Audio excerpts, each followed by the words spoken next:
So welcome, everyone. There's your keyword, Lauren. Welcome, everyone. We're so happy for you to join us today. Those of you who are here in person and those of you who are watching the recording. For those of you new to this initiative, the STEM Learning Ecosystems Community of Practice, the SLECoP, supported by TIES, which you can find at stemecosystems.org, harnesses the power of business and industry, funders and foundations, K-12 schools, higher education, business, higher education, and more to find solutions to common problems and to build thriving communities. The SLECoP is focused on being an inclusive STEM community that champions access to innovation, opportunity, equity, and lifelong learning. As you know, we experienced some transformational moments during the convening in May in beautiful Jacksonville, Florida. We had more time to think deeply about the challenges our ecosystem face. Einstein says, "It's not that I'm so smart, it's just that I stay with the problems longer." And the Jacksonville convening presented us with this golden opportunity to sit with our problems longer.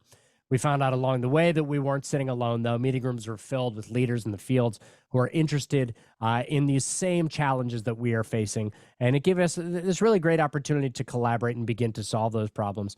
I know one of my favorite sessions from the convening as I popped around was from our friends at LabXChange. Those of you who are listening know that LabXChange is one of my favorite organizations. I talk about them all the time. I think they're one of the most important and critical organizations in the STEM space right now. And we're really lucky to have our friend Jenny Frank from LabXChange here with us today. And we're going to do something a little bit different, I think, than normal today. And that is that we're really going to be thinking about some use cases for LabXChange. Not really the technical nitty-gritty of how you do things. You can always reach out to Jenny. She's one of the most approachable folks that we know from any of these organizations that we work with. Jenny is always there to help you figure out the technical side. So instead today, we're excited to learn a little bit more about some of the possible ways that you can use LabXChange. So don't worry. Even if you've played around with LabXChange before, don't worry if you don't know how to do any of these things. If you see an idea that aligns with a problem, if it's a solution that would make sense to you and to your work, just mark it down, write down kind of the high level of it. Reach out to Jenny. We'll make sure to put her email in the chat before we close. Reach out to Jenny, and she'd be thrilled to get on there and help you figure out how LabXChange can do this. So, Jenny, thank you for joining us. I think most people know the really incredible backstory of LabXChange and sort of its core competency in bringing access to lab experiences and learning experiences to students who might not otherwise have that access. But I know that lately you've been really delving into other ways that LabXChange could solve problems for educators, for communities, for community organizations. Tell us a little bit about that. What are some of the things that people have been approaching LabXChange to help solve?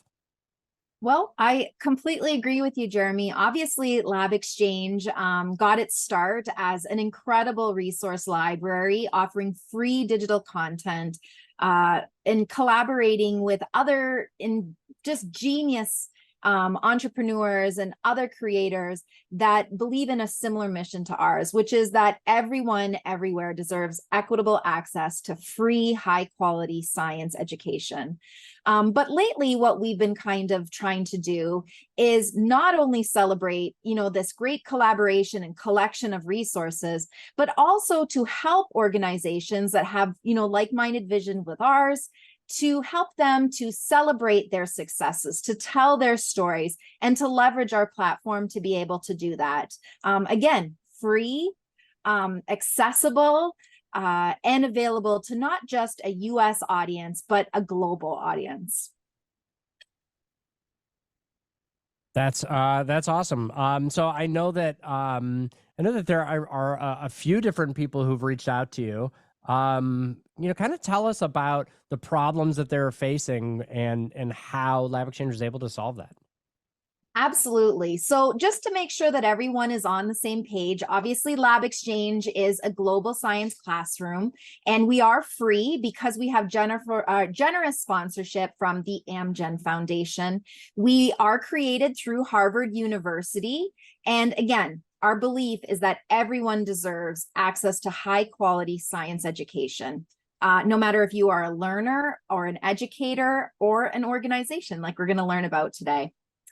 So what are some things that LabXChange has that, obviously spark people's interest and get people to our space? I said it earlier, we have over 20,000 science resources from over 150 collaborators. We spend a lot of time curating and collecting simulations and interactives. We believe that that kind of content is what is really engaging to learners, and it helps really to create, you know, that concept development around some really abstract concepts in science education. Not only that, and not only that part is free, but we also have account access, which is also free. And now that starts to give educators and organizations like yours tools in order to customize and create their own content, utilizing our platform as a space to publish and celebrate those success stories. So just a little bit about LabXChange. Already 32 million people around the world have visited our platform. We have 70,000 learners involved in teacher-led classes. We have over 6,000 classes. We also, you know, part of our initiative is to make science accessible to everyone, everywhere. And as you can see, 85% of our users are from lower income countries. So we're definitely reaching that market, that target space where there is real need. We are currently supporting 15 different languages, and hopefully soon our platform within the next year and a half will support 30 languages of instruction. And 42% of our content you might not see in a public setting, and that's because it's private content that our users are creating and sharing and leveraging as part of their initiatives and their great work. So you said at the beginning, Jeremy, you talked about the problem. And you know what? We spend a lot of time in the problem solution space at LabXChange. And when I think about education and I think about organizations like yours, STEM ecosystems, informal education organizations, we're one ourselves, right? We often have the same similar problems: limited funding or resources, difficulty sometimes engaging, but more so retaining audiences in virtual spaces. Sometimes we don't have effective means for cross-promotion, marketing, PR. A lot of times when I talk to organizations, they might not have as great of adoption rates as they're looking for because they don't have structures in place to promote professional learning that builds capacity for program implementation. And that bottom one too is one of my favorites, you know, is how do we ensure inclusivity? How do we ensure diversity? How are we making sure that the content that we're delivering to our audience is accessible? And I think that's one of the things that we talk about a lot, and we're trying to create a solution space around. So the first problem that I wanted to kind of dive into and give you a use case was this idea of cross-channel promotions. This is just a very simple relationship between our organization and your organization and the great works. You know, we believe in telling the stories of success. We champion organizations who are out there doing the great works in STEM education.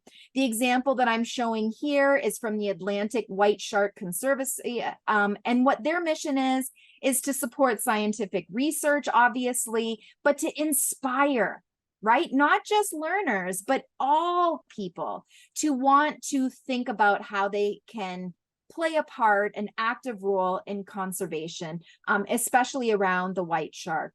And so one of the easy ways that we have helped to tell their stories and promote them is through our local blog series called the Collaborator Spotlight. And in that, we highlight works, we interview key members, we provide access to contact information and programming information. And what we see in these kinds of collaborator spotlights, which are housed on our website, as well as promoted through our own social media channels, is that we are actually helping to boost website traffic to your space. We are helping to boost social media engagement and helping you to connect to a broader audience outside of your local communities. So that's one really exciting way, one really simple way that we can help to promote leveraging our tools and our our social space and audience there. Another one that I am really exciting, this is just kind of at the bud, and today, you know, we're going to share with you some insights, is I've been actually working with Krista from TIES. She is the Director of Learning Systems, and I believe she is on today. She already gave me a little bit of love, so I appreciate that. And Krista came to me with a problem, and the problem is that she was looking for an opportunity to share resources with her ecosystems in her support role, but that how do you do that in an efficient way? How do you do that in a thoughtful way that these resources will not only benefit that direct organization, but that they can then take those resources and share them again with their larger community? So we worked together, we used our interactive platform tools, and what I'm sharing with you here is the work that we did side by side to help her to create an online presence using the LabXChange platform. And I think that this space is called a cluster, and a cluster is a collection of resources with each of the tiles are interactive and lead to a whole selection of resources that Krista has identified based and tailored around individual stakeholders. I'm going to click on it just briefly because it kind of is always nice to see the real life example. And so if you can see here, these are some of the things that Krista has identified as really big thematic topics. And if I were to click on one of these interactive links, it leads me to a space in which Krista has collected this incredible group of resources that share other programs, that share some capacity building, maybe funding opportunities, but in a very thoughtful way that she's able to add to change, to customize, because we've given her not only the tool, but we've also built her capacity to be able to use this in a sustainable way moving forward with very minimal support from LabXChange. Now, again, this is a sneak peek and it is in the works, but eventually there will be tours and individuals who come to this space can select their role. So maybe they are a K-12 educator, or maybe they are a STEM hub organization or ecosystem like yours. And they can click on that tour, and what it will do is highlight which resources most speak to them. So again, a really great way for you to leverage our tools, to leverage our platform, and to create something that I think is a really unique representation of the work that you're doing in a really simple and streamlined interface that's intuitive and really, usable to everyone. So again, one of the ways that we can help you, we can help house your digital content. We can design it in a way that's efficient and organized. And we can also add you to our dashboard of collaborators. And again, the idea is to build your capacity, give you the tools so that this is something you can maintain and use moving forward with minimal intervention really from us. Oh, another way that we have been working with TIES that has been incredibly exciting, and I think a really good example of what LabXChange can do, is that on our platform, we offer a very lightweight learning management system. It's called the class. And the way that we've been helping organizations like yours to rethink the class is that not only can teachers use it to teach kids, but we can use it as organizations to promote professional learning.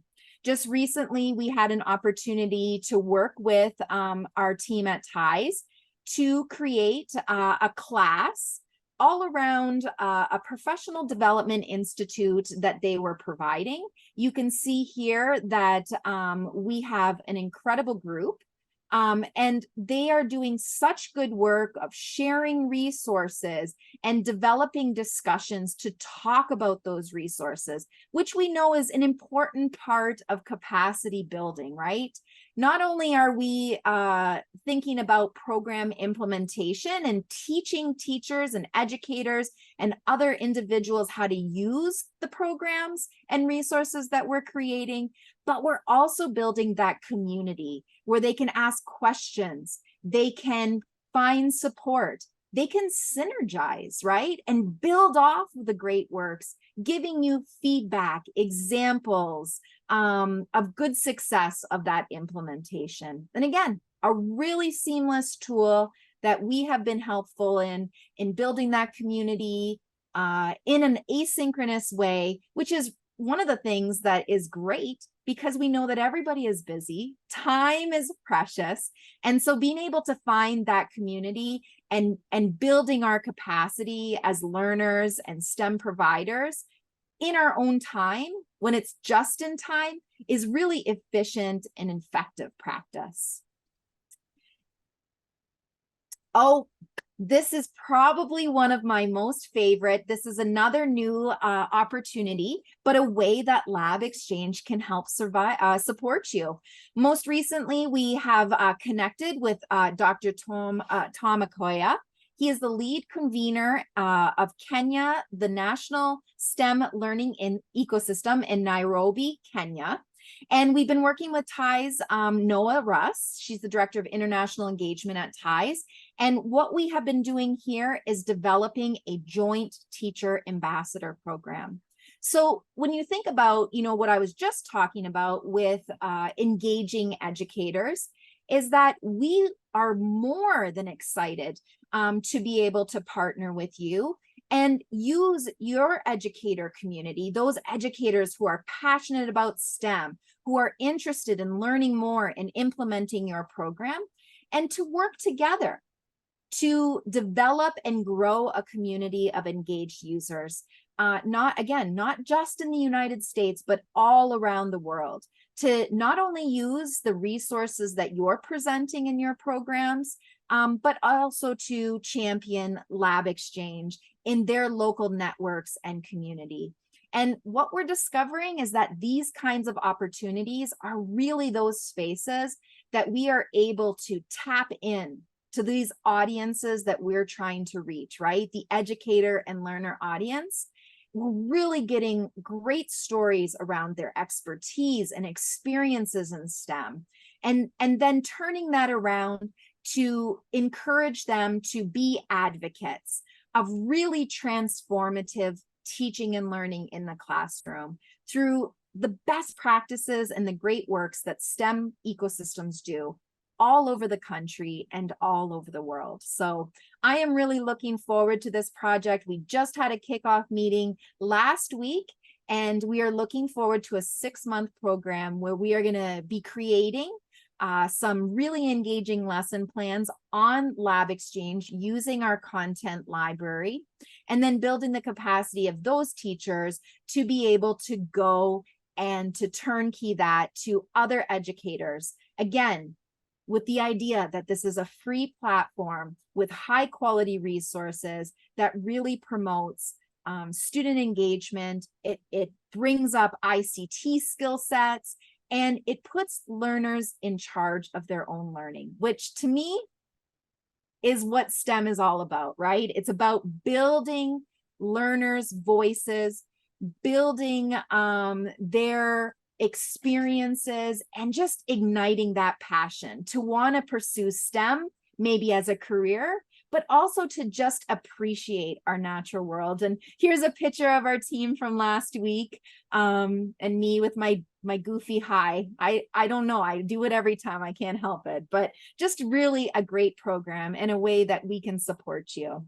So what are our educators saying about LabXChange? These are just a few of the really positive comments that we've heard from teachers around the world about how they're using LabXChange, how they're using our resources, and talking about, that LabXChange doesn't always have to be an asynchronous virtual space. It can also be a partner in hybrid, right? In that in-person space as well. Again, the power of interactives and simulations really help educators and organizations like yours bring the science to life and help kids to do science that maybe they might not necessarily be able to do because of lack of space and resources. And now they get to do real science in a virtual setting. So that's pretty incredible too. My last slide here before I share with you my contact information is just a little overview about some things that are on our minds for our greater community and what we want to participate in the conversation around. That includes obviously racial diversity, equity, inclusion, and science education. Obviously, data science. I am a strong believer that data literacy is an essential skill moving forward that every citizen of our world needs to have every single day. We are really interested in building this opportunity to start to build awareness at younger ages of our learners around careers in STEM, right? And help them to start having those conversations and asking questions. And one of the ways that we're going to do that is some new work on the horizon around pre-college program finders. So again, we really believe in telling your success stories. We would love to partner and join up with you if you have similar missions and visions. We have an incredible platform that can help you to amplify your mission, to tell your story, and all of that is free. And I hope, as Jeremy said earlier, that if you saw something today that sparked your interest and you could see this as something that is solving a problem that your ecosystem is currently facing, please feel free to reach out. Even if it's just for a simple conversation and it goes no further, we would just love to hear what great work you're doing. It helps to inspire me every day to continue this work.